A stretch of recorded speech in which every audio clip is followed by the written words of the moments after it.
Okay, so here at the Bay Area Prototype Modelers Meet, and the first person that we're going to talk to is Matt Herman from ESU. And why don't you tell us, Matt, what's new and what's exciting with ESU? Well, lots of new sounds. So we have, actually this past week, we just put out 4 new sound files.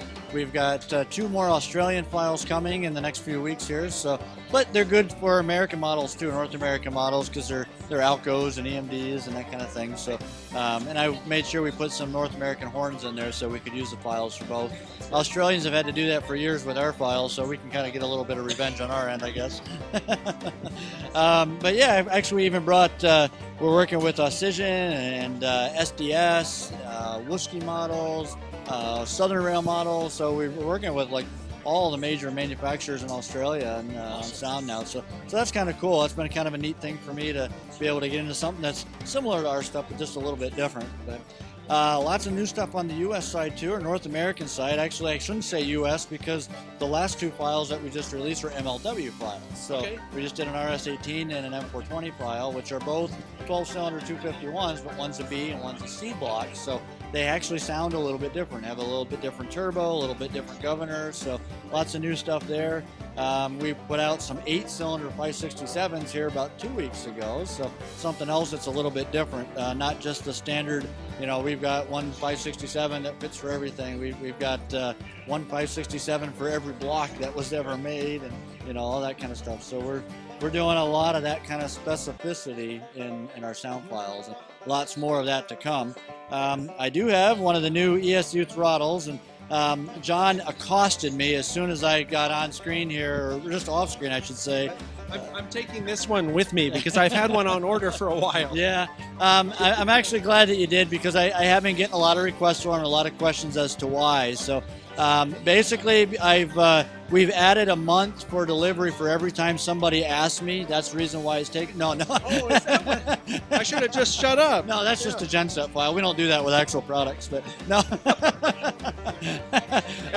He's a comedian too. Yeah, a little bit. Yeah. No, for those who asked, since I brought it up, the genset file will be out in July for sure. Atlas needs it, and that's actually what the holdup has been. We've just been waiting on their production. It's now going into production, so they need the file. They'll get everything finalized and approved, and that'll be out in July. Back to the throttles, they will be here probably within the next 2 weeks. We had a problem with the tool. The mold broke for the case. We got that fixed. Everything's moving again now, so we got some on the water right now coming from Germany, and then we'll actually have even more coming the very beginning of August. So then we'll be in really good stock, and everything will be fine again on that. So, very cool. I know a lot of people are waiting for those. So. Yeah, including me. Nobody wants them here more than me, trust me. Right. I've got, you know, a lot of money in back orders sitting there, so I'd like to get them to pay for product. So, yep, for sure. Excellent.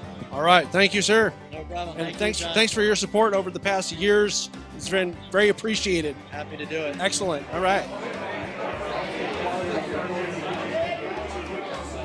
Okay, so you might recognize this character that I'm with now. This is Jason Hill, who was the host of our La Mesa Club layout tour, and also we've talked to him here at Bay Area Prototype Modelers Meet. What was that, 2 years ago? 2 years ago. I got sick last year. Oh, he was sick last year, so we missed him last year.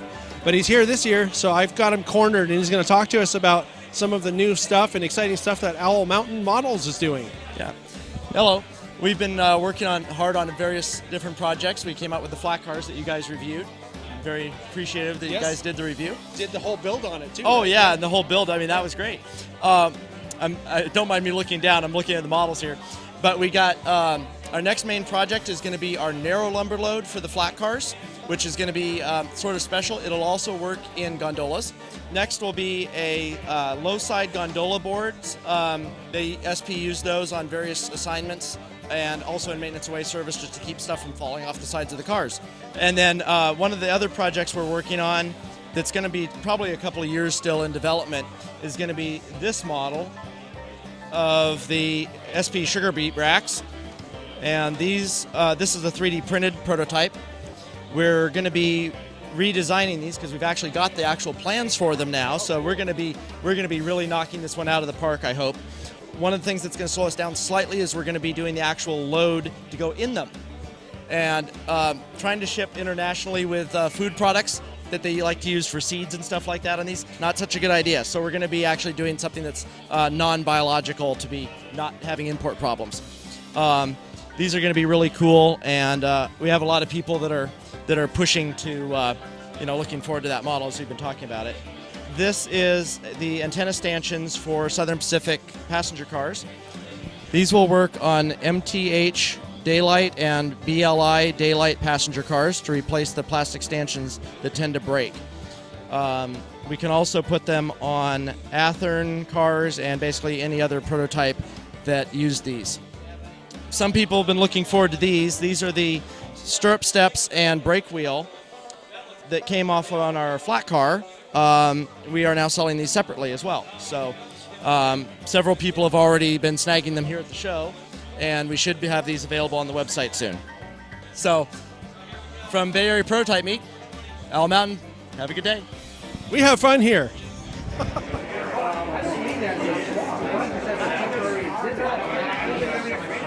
All right, I'm here with George Bogatuk from SoundTraxx, and he's going to talk to us about some of the cool stuff that SoundTraxx is putting out these days.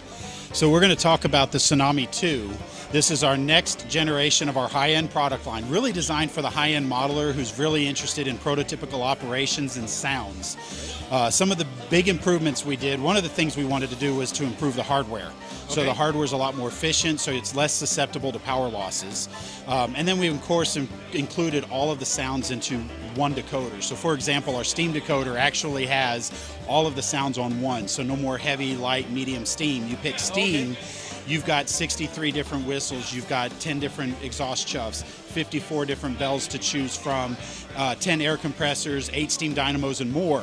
And one day I was sitting there and I was talking to somebody and I said, how many different combinations are there? There's 769 million different sound combinations you can make with the Tsunami-2 steam. That's a lot of sounds. That is a lot of sound. So we should be able to match a prototype out there that you can find. Right. And so with that, we've improved overall just the operation. Instead of just pressing a button and having the brake squeal, we've actually made it more interactive now. So we have independent and automatic train brakes, so that now you can actually replicate the operation a little bit more efficiently and more prototypically, but also with the proper sounds, and you can have your operation more like what the railroads did. So with that, we've got the independent and the automatic brakes, so we're able to reproduce the work of the real railroad. So independent would be done for switching or spotting cars, Sure. and the automatic would be running the train over the road, and you have different sound effects, and you can have different braking rates. So you can have a train take longer to stop than an independent. We've also improved our reactive dynamic digital exhaust. Now, dynamic digital exhaust, it changes the overall tone and intensity of the exhaust chuff on our steam original Tsunamis. Now we've improved the BAPM algorithm that we can include that across the entire product line. So now our diesels, when you encounter a grade or you're pulling a heavier train, the locomotive will actually notch up, simulating that engineer needing just a little bit more throttle. And it does that automatically. And it does that automatically. Very cool. There is a very short calibration process, so your decoder knows exactly what the power consumption of that model is, but it will allow that to more realistically control the operation and the sound. And you can override it, so if you want to make it a little heavier, you push the button and it can throttle up on its own. So we've really improved that a lot and really given a lot of thought. And it's interactive, and these sounds work together. So when you use your brakes more, that triggers the air compressor to work more. It's not just a simple noisemaker that just plays random sounds in the background. And the last thing that we've done is, kind of going back to the hardware a little bit, is we've improved the decoder operation. We have 16 independent sound channels. And what that means is the decoder doesn't have to play the if-then game. If this is playing, then that can't. Or if this decides to play, then it overrides. There's some decoders out there, when you hear the air compressor, if you turn on the bell, the air compressor goes silent because they're limited on sound files, or sound channels. Yeah. And so with that, we can play 16 sounds at the same time, which means you've got a more realistic experience of that locomotive, especially a steam. If you've ever been around a steam engine, so many different sounds, it really brings it to life. Sure. And there's so much more we can go into. We're doing a weekly YouTube video series on our SoundTraxx channel. Oh, cool. And we're going into each of these features, kind of highlighting, showing what they do and how they work. So be sure to subscribe and like. Is that SoundTraxx on YouTube? Just search for SoundTraxx? Just search SoundTraxx, Okay. or you can go to our homepage, and there's a link at the bottom of the page. You can go Very right cool. to our channel. And we're posting those every week. Wow. And he sounds very excited about all this stuff too, which is a bonus. Oh, I love doing it. It was one of the hardest things in the world going through the development of this product and couldn't talk about it with my friends. So there's so many fun things in there. I just love being able to talk to people and show them what it is. Cool, and you saw it here at Bay Area Prototype Modelers Meet.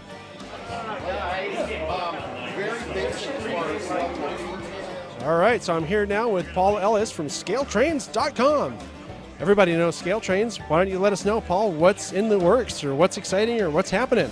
What's exciting? We have obviously we just shipped our first batch of 4785 Pullman Center covered hoppers. Those are in our warehouse now. Those have been shipping and been very well received. And at the recent Northeastern Railroad Prototype Modelers Meet in Enfield, Connecticut, we announced our HO scale 4180 cubic foot air slide covered hoppers in our rivet counter line. So yeah, there's a lot of neat things that are coming. There are a lot of things in the works I can't talk about just yet, but we're pretty excited. There's the remainder of the year and into next year, we have a lot of neat stuff that's in the pipeline. We'll be announcing soon. Yep. And everything that comes out is very highly detailed. Nice looking stuff for sure. Oh, thank you. We appreciate that. We put a lot of effort into the R&D side of things. Going to measuring the prototype, gathering photographs, drawings, you name it. So it's a lot of work, but I think it pays off in the final product. Excellent. Thank you, sir. You're welcome. Thank you. All right.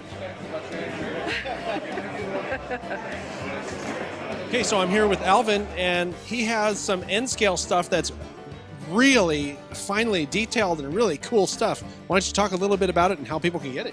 So all the stuff that's seen here is most of it is 3D printed on Shapeways, and it can be found at my store, Water Vehicles. The parts are 3D printed, and people can come and contact me if they want parts made, or if there's anything they want upscaled, and I currently have. Things like that can be done.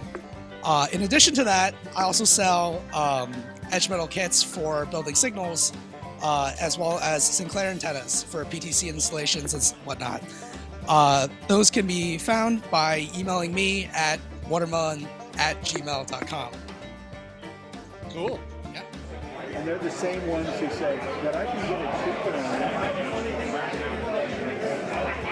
Okay, so I'm here now with Craig Walker from Athearn, and he's going to tell us about some of the neat and cool stuff that Athearn's coming up with and what's out.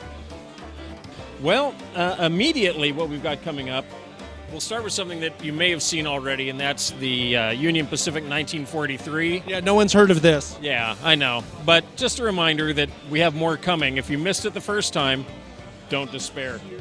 Another one that came out a few months ago, but the second release is coming real soon, is the SDP-40F, which is coming in the pointed nose version. The first run was flat nose. And also, along with the pointless arrow paint scheme, we're doing the Phase 2 stripe paint scheme.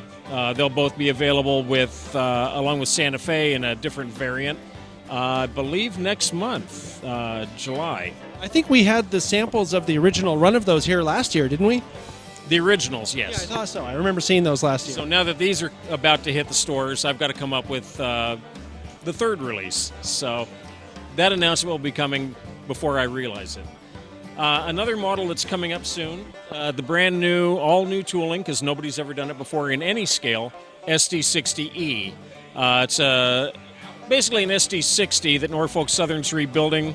They put their own version of a wide nose cab on it. It's a little different than the EMD or GE cabs. They also rebuilt a lot of stuff in the hood, including adding an extra brake fan back here, or cooling fan.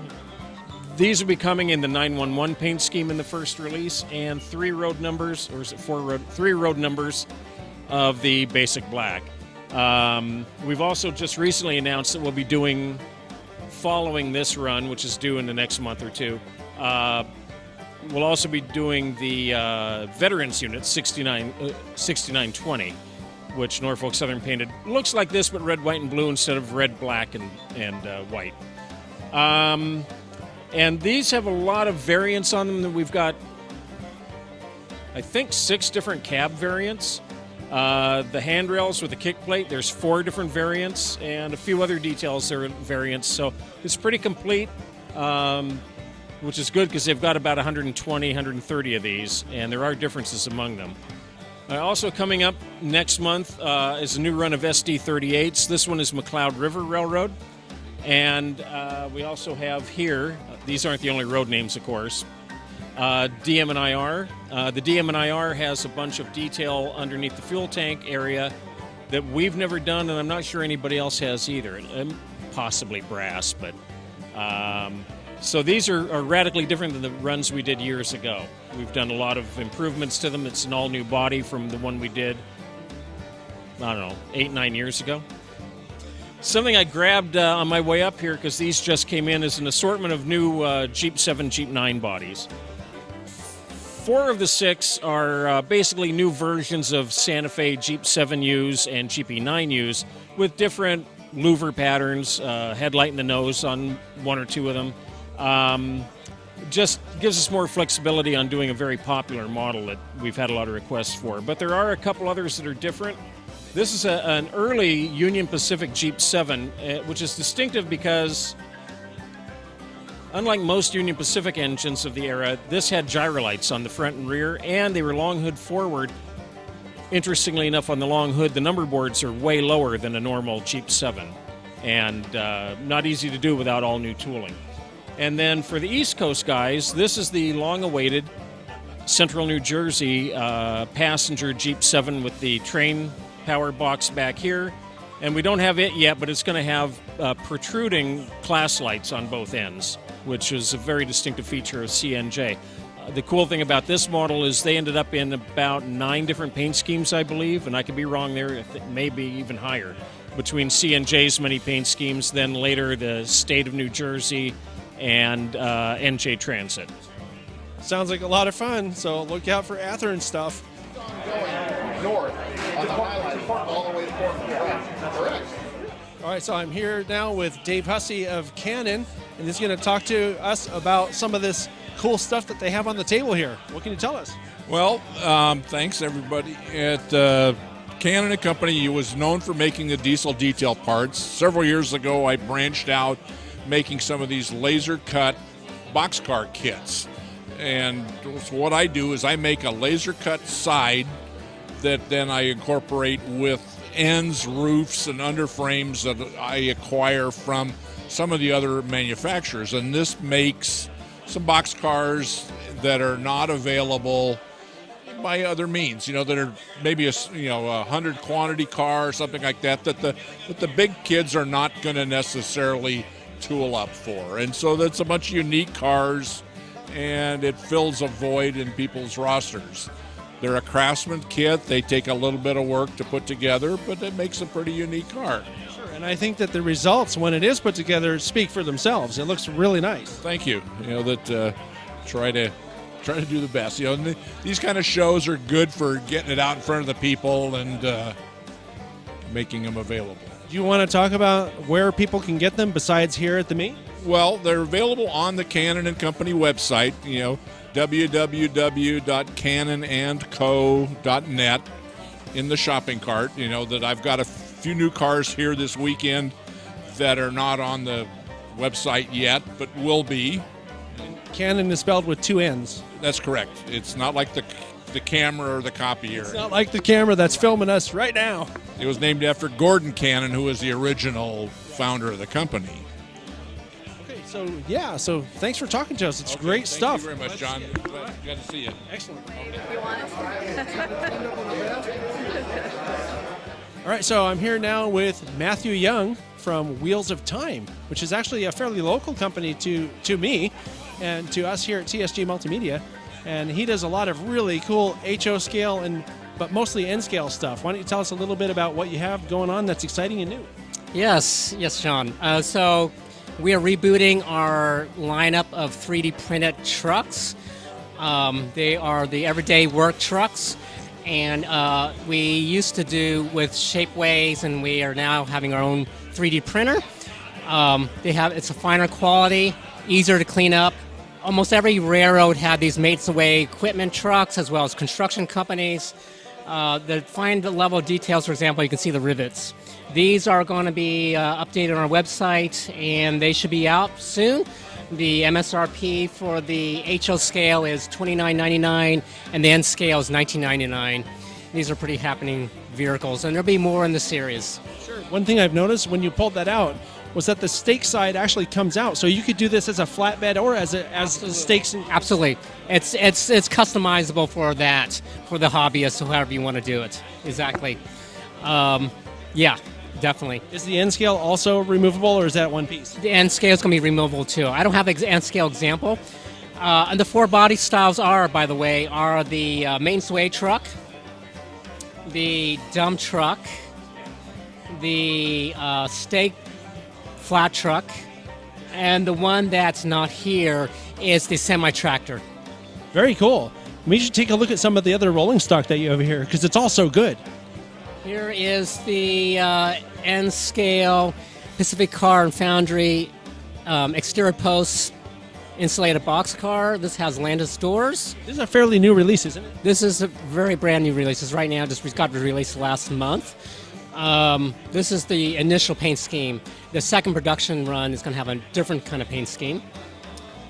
This is the same car, but with the Youngstown plug door boxcar sides. And there's a few other. There's definitely a number of roads. This is the Missouri Pacific. Yeah. And they're all so nicely done. I've been aware of Wheels of Time for a while now. It's the HO scale stuff also is very nice.